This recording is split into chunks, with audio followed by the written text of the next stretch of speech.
In the middle of the night security guard heard strange noises and wanted to escape, but the iron door was locked tight. A massive creature suddenly lunged at him from behind, scaring him so badly that he fainted. When he woke up, a giant animatronic covered with blades was closing in on him. A sharp scream filled the air, turning weaker and weaker, until Freddy Fazbear's Pizza claimed another tragic soul. The story began with a young man named Mike. His parents had passed away, leaving him to take care of his little sister Abby. For years, Mike worked every job he could, no matter how tough, just to give Abby a better life. One afternoon during his lunch break, while working as a mall security guard, he went out to buy an ice cream. Suddenly, he saw a lost little boy being dragged away by a rough-looking man. Mike immediately rushed forward to save the boy, tackling the man into the fountain and beating him up. Only later did he realize his mistake. The man was actually the boy's father. Because of this misunderstanding, Mike lost his job. Afterward, he went to a career agency for help. His career counselor, Steve, offered him a new job, a night security guard position at the abandoned Freddy Fazbear's Pizzeria.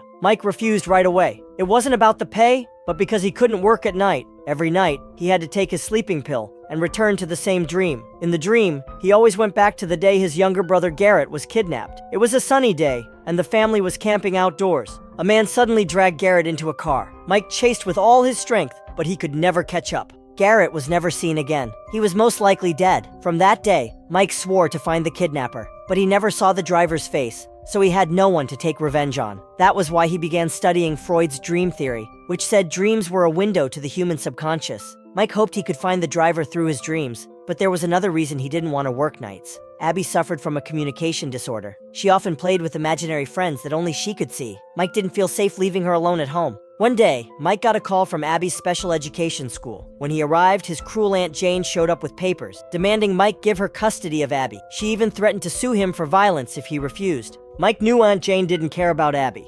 She only wanted the government allowance that came with custody. At that moment, Mike had no real ability to take care of Abby. The teacher sympathized with him, and knowing how close the siblings were, she gave him advice. Find a stable job, and the judge will be more likely to side with you. That same night, in order not to lose Abby, Mike called Steve and finally accepted the night guard job. He drove out to the countryside and arrived at the long-abandoned Freddy Fazbear's Pizzeria. His job sounded simple: watch the security monitors and keep out trespassers. As soon as he entered the office, he noticed a videotape with his name on it. He played the tape and learned that the pizzeria used to be a famous place. Children could eat delicious pizza, play the latest video games, and be entertained by giant animatronic mascots. But just as the tape was about to introduce the mascots, the screen went static. Mike tapped the TV, but nothing happened. He turned to open a storage cabinet, only to be startled by a creepy clown doll inside. Quickly turning its face to the wall, he put on his uniform and began his patrol. He found that the main hall was preserved well, looking almost exactly like the 1980s. But one wall looked different. It was now covered with many children's drawings.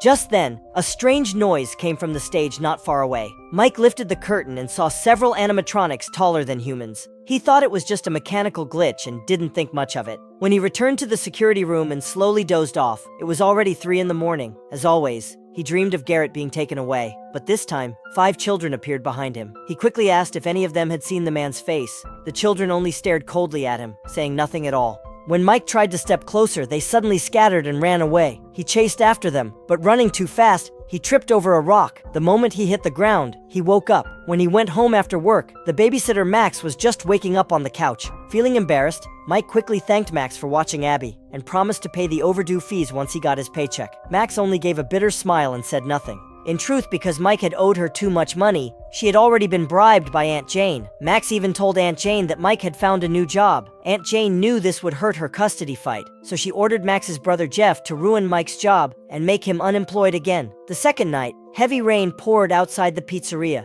By then, Mike was already deep in sleep. After Garrett was taken away, the 5 children appeared again. He hurried forward and grabbed one boy, but the boy suddenly turned, slashing Mike's arm with a hook. Black blood oozed from the boy's eyes. Mike woke from the nightmare in shock and heard knocking on the door. It was Vanessa, a police officer doing her routine patrol. After a few words of conversation, Vanessa pointed out the blood on his arm. Mike was stunned to realize the injury from his dream had become real. Kind-hearted Vanessa bandaged the wound for him and explained why the pizzeria had shut down. Children often went missing, and no night guard ever lasted long. It seemed haunted.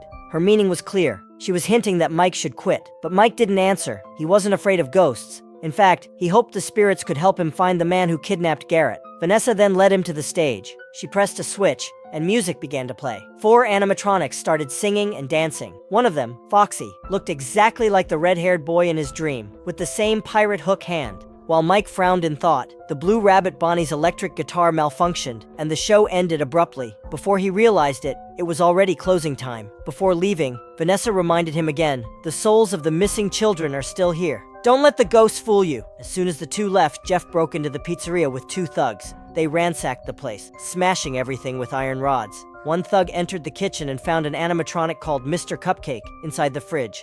Just then, he heard a noise behind him. When he turned back again, Mr. Cupcake had vanished. The next second, he saw Mr. Cupcake in the hands of another animatronic, Chica. Before he could even react, Mr. Cupcake leapt at his face and devoured his brain. Another man was secretly watching from the side. Terrified, he quickly hid inside a dark storage room. When he turned on the light, he realized Bonnie was standing right behind him. Jeff heard the man scream. When he rushed over, the man had already been torn apart. Bonnie slowly stepped out of the storage room, and their eyes met. Jeff ran for his life. He dashed into the security room nearby. On the monitors, 2 animatronics were playing house. He stared in shock, almost frozen. A loud bang in the air vents snapped him back to reality. He rushed to the wire fence just in time to see Mr. Cupcake nearly crawling out, about to shred him to pieces. Still shaken, he suddenly saw the door open on its own. He stepped out carefully, relieved to find no one around. But then, the door slammed shut behind him. Heavy footsteps approached, and Foxy lunged at him. Since Jeff couldn't be reached, Max also went to the pizzeria.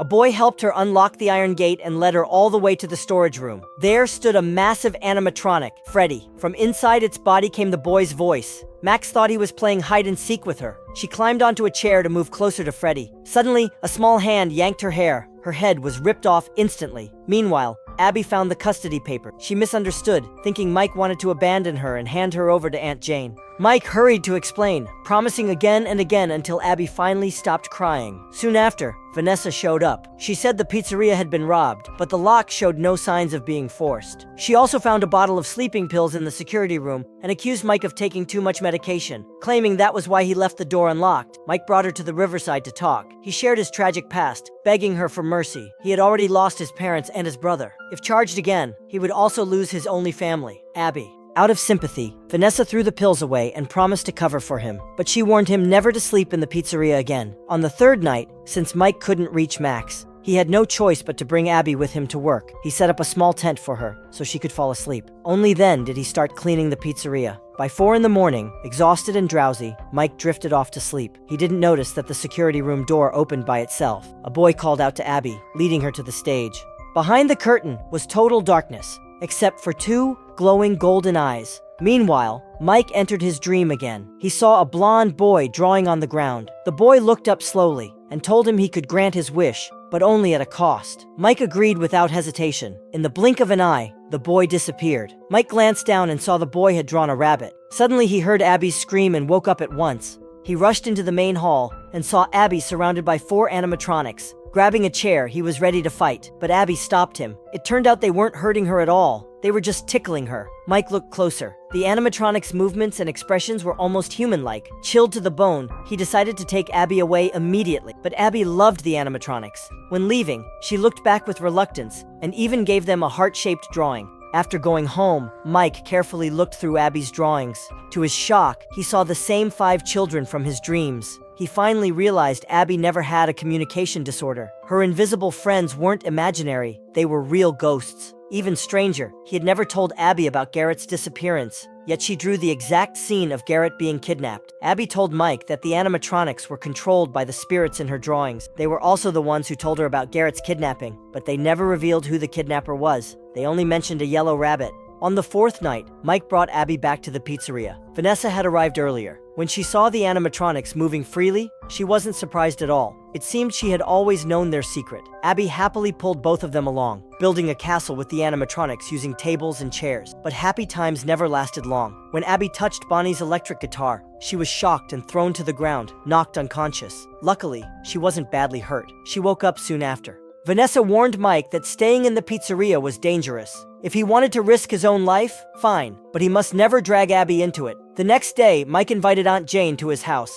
asking her to take care of Abby. But Abby refused strongly, thinking Mike didn't want her anymore. She ran into her room and angrily blacked out Mike's face in her drawings. Mike had no time to explain. He rushed to the pharmacy and bought more sleeping pills. Back in the security room, he swallowed one immediately, hoping to dream faster and finally uncover the truth. But this dream turned into a nightmare surprise. For the first time, he went back to the moment before Garrett was kidnapped. The 5 children appeared behind him, exposing his deepest desire. In truth, what Mike wanted most wasn't justice against the kidnapper. He only wanted to return to the happy life with Garrett before the kidnapping. The blonde boy promised him that if he handed Abby over, he could reunite with his parents and brother. His family appeared beside him, urging him to let go, saying Mike couldn't take care of Abby anyway. In a daze, Mike agreed to go back to the past and even said yes to giving up Abby. But when he gently touched Garrett's little face, Abby's sweet smile suddenly flashed in his mind. At that moment, he finally understood what handing over Abby really meant. Furious and regretful, he shouted that he wanted to choose again, but it was too late. In the blink of an eye, the forest was empty except for Mike. The children turned into phantoms, circling around him, tearing his body apart. He woke from the pain, only to find himself tied up in the warehouse. A blade-covered Freddy was slowly approaching. On the verge of death, he struggled to reach the switch and broke free at the last second. Looking around, he saw the corpses of Max and her brother Jeff. Mike ran with all his strength, but with wounds all over his body, he was too slow. Foxy quickly caught up with him. Meanwhile, the blonde boy appeared at Abby's house with a damaged yellow Freddy animatronic. Pretending it was a game, he lured Abby to come with him. Before leaving, she noticed Aunt Jane lying silently on the floor. The boy smiled faintly and said Aunt Jane was such a heavy sleeper. Innocent Abby had no idea that Aunt Jane was already dead. She followed the yellow Freddy and got into a taxi, heading toward the pizzeria. At the same time, the badly wounded Mike was rescued by Vanessa and was getting his wounds bandaged at the police station supply room. When he woke up, he was filled with regret. Blaming himself for not listening to Vanessa's warnings and for being tricked by them, he confessed everything he had done in his dream and admitted he didn't know what they planned to do to Abby. Vanessa's face grew pale with fear. She explained that inside the animatronics were not only the children's souls but also their decayed corpses. She warned that Abby would soon become one of them. In truth, the children never meant to harm anyone. The real villain was a man named Afton, who wore the yellow rabbit suit. He took pleasure in murdering children and trapping their souls. Somehow, he erased their memories while alive and controlled their spirits to commit evil. The more Mike listened, the more unsettled he became. He asked Vanessa how she knew all this. Shamefully, she pulled out a photograph. Afton was her father. Mike instantly recognized the toy airplane in the picture, the same one Garrett was holding the day he was kidnapped. Vanessa quickly explained that when she first met Mike, she didn't know Afton had taken Garrett. Only after spending more time with him did she start to suspect the truth. To make up for her father's sins, she decided to help Mike save Abby. She handed him a stun baton and a taser gun, telling him that shocking the animatronics could disrupt their circuits and stop them temporarily. But she refused to go with him. She was too afraid to face Afton and couldn't bear to fight her own father. Covered in wounds, Mike had no choice but to go alone. He crawled in through the air vent, sneaking into the pizzeria. Reaching the stage, he saw Chica carrying Abby toward the warehouse. On stage stood Freddy and Bonnie. Mike quickly poured water at their feet, then zapped the stage with electricity, knocking them both out. At that moment, Chica's face twisted with malice. She grabbed Abby and tried to stuff her into an animatronic suit lined with spring locks. Anyone inside would be slowly torn apart and bled to death. Luckily, Mike arrived just in time. He tased Chica and rescued Abby. But before they could get far, Mr. Cupcake attacked, biting hard onto Mike's ankle. Afraid the animatronics might restart, Mike told Abby to run first. He then kicked Mr. Cupcake away and shoved the stun baton into its mouth. Meanwhile, Foxy was blocking the exit. Abby had nowhere to run, so she hid inside a ball pit. Foxy soon heard her breathing and reached in. But before he could grab her, he got electrocuted. Vanessa had arrived just in time to save Abby.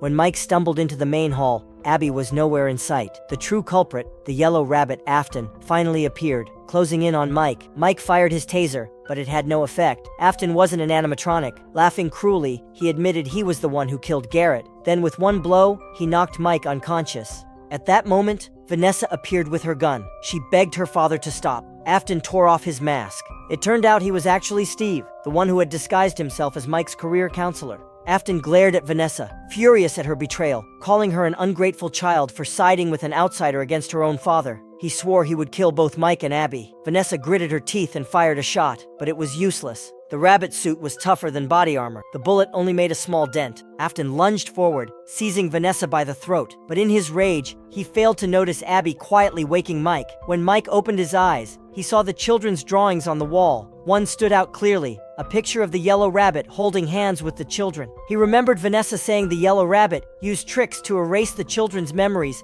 and keep them under his control, so he shouted to Abby to draw the truth. Smart Abby quickly tore a piece of paper, drew on the back, and rushed toward the drawing wall. Afton finally realized something was wrong. He tried to stop Abby, but Vanessa grabbed him. For his own survival, he stabbed Vanessa without hesitation. Looking into his daughter's desperate eyes, a brief wave of guilt flashed over him. At that moment, Abby placed her drawing on the wall. The animatronics looked at the picture, a vicious yellow rabbit. They finally remembered how they were killed and broke free from Afton's control. Mr. Cupcake attacked first, tearing apart Afton's special suit. The hidden spring locks snapped loose, driving metal spikes into his ribs and stomach. Afton trembled in agony. Before dying, he put on the rabbit head again, vowing to return as a ghost and possess an animatronic. Mike and Abby took the chance to escape with the wounded Vanessa. Afton was dragged into the warehouse. His soul might live on, but he would suffer endless torment forever. Mike and Abby returned to normal life. From then on, Abby never mentioned her invisible friends again. She became cheerful and lively. Poor Vanessa, however, was left in a coma. Her body was alive, but her soul had drifted elsewhere. Sometimes Abby missed her friends at the pizzeria and wished to see them again, but Mike always changed the subject. After all, no one knew if those lonely spirits would stay innocent or eventually turn into something darker. The next visitor to Freddy Fazbear's Pizzeria might never come out alive. In the very last scene, a taxi driver was resting in his car. He heard a knock on the window and snapped impatiently, saying he was off duty. When he turned his head, he saw a clown animatronic sitting in the passenger seat.